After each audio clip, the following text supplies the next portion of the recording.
Let's get serious for a minute and talk about sin. I know it's everyone's favorite topic, but today's reading is Mark chapter 9, verse 38 through 10:12. And Jesus addresses the issue of sin straight on. Read verse 42 through 50, just for a moment.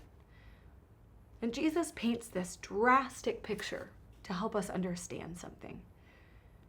He talks about how it's better for someone to be thrown into the sea with a millstone hung around their neck than to lead someone else into sin. He talks about how if your right hand is causing you to stumble, to sin, cut it off. It's better to go through this life with one hand than to enter the fires of hell. What's he saying here? Is he talking about punishment after death? That's how I think I usually thought about this growing up. That after you die, justice is distributed and those who've sinned are in the unquenchable fires of hell, as he described here. Well, maybe that's true, but I think Jesus was using provocative language to illustrate a very true point for us right now, which is that sin is serious. When Paul writes in Romans 6, the wages of sin is death. And what I've come to understand is that doesn't mean like when you sin, God says you shall die. But sin pays out in death. Like the natural consequences of sin are dead relationships, deadened emotions, deadened hearts, dead ends. Sin pays us out in death. And what Jesus is saying here is it's better to experience the pain of self-control, of self-discipline right now, than to walk all the way down the path that sin will lead you, which leads to death.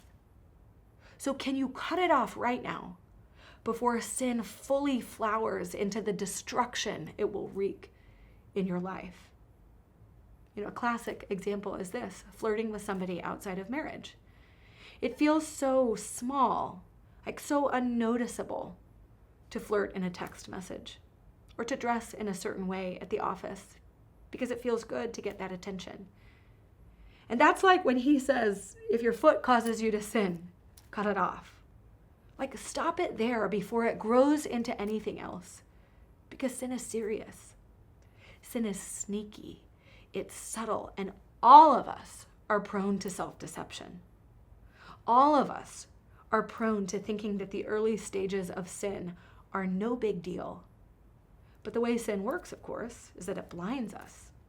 It sinks its talons into us and then brings us down, just like the guy with the millstone wrapped around his neck.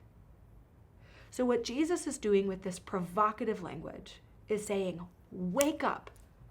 Experience the pain of self-control and self-discipline right now by cutting it off, whatever that it is, rather than experience the destruction and the death that will happen when this sin is full grown.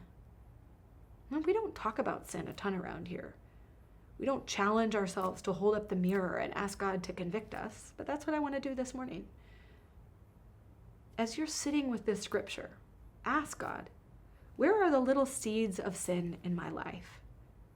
Whether it's the sin of greed, like an insatiable appetite to buy more, have more, do more at the expense of being generous.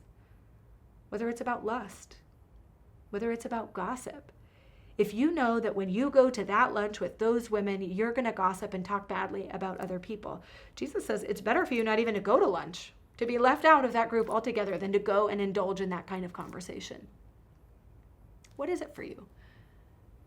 Can you take stock of those seeds of sin and ask God to help you cut it off, to save you from the wages of sin, because the wages of sin are always death. That's how it works. And Jesus is issuing us a warning today, so let's receive it as a gift.